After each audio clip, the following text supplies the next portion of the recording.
Let's talk about advertising. Yeah, I know. It's the quietest little $40 billion business you've never heard of.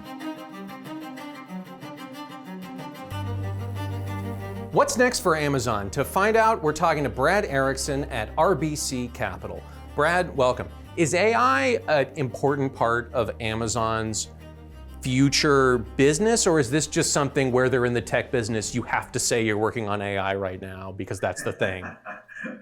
Well, obviously, if you're in the tech business, you have to say you're working with AI. But no, AI is central to the company's work, has been for a number of years. AWS is all about sort of customizing whatever a company needs in terms of their cloud services.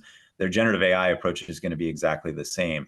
You're a company, you need access to generative AI tools. You're going to come to Amazon, they're going to hand you a menu of models and solutions, and then they're going to say, hey, we're going to sort of custom build this for your enterprise and exactly what you need. That's an enormous, I think, competitive advantage versus some others that are going to come with a more limited set of offerings, much more off the shelf, less customized tools. I do think they'll participate, if not over participate, in the compute capacity necessary to run generative AI applications in the future. One thing that got a lot of attention over the past year was Amazon's pharmacy service that they just started up, where you can buy your drugs directly from Amazon. They're selling them at a cut rate. Is that going to be a big part of the consumer pharmaceutical sector going forward? I don't think it is going to be impactful hardly at all to the stock, frankly. Stepping back from it, like, one of the reasons healthcare is obviously a huge piece of the economy. And when you think about, Jeff Bezos, Bill Gates, everybody, all the major players have talked about how it's kind of the last vertical that tech is yet to really address. All of these businesses at some level are built upon the foundation of network effects. And you just don't get those benefits and that ability to see services proliferate in the same way. And so it's just not a scalable business. It's a good development. They bought One Medical, which is another one in the healthcare space, obviously. We'll see. But I think building a brand and how insurance companies operate, state to state, commissioners and that sort of thing, it's just a much more like iterative process versus like one day we all wake up and realize everyone uses Instagram, as an example.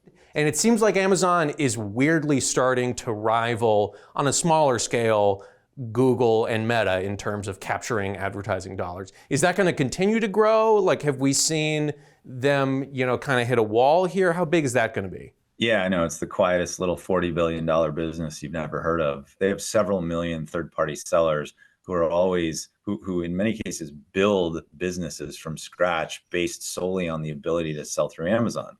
Amazon has a lot of leverage in that situation. And so by helping advertisers get in front of folks, at some point, when we speak with third-party sellers on Amazon frequently, what we hear is that the discoverability on Amazon has become quite challenging.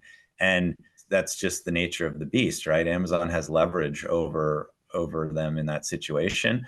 There is a limit to how much you can charge for the right to be discovered on Amazon, but there's more runway to go there. And so we think there is a lot of growth left in the advertising business.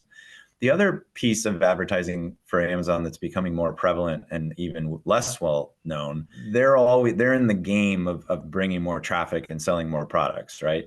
And so inevitably, there are a lot of other places on the internet that previously they were not tapping into. What we're finding is Amazon's establishing these third-party partnerships where their ads for products from these third-party sellers I mentioned are going on to other websites that can then route traffic back. They can sell those things and make money.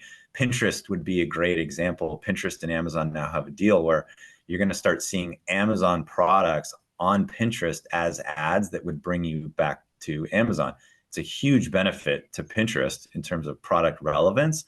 And it's a huge benefit to Amazon because a lot of folks on Pinterest want to shop and spend money and brings more business there. So those are there's sort of multiple vectors to the ad business.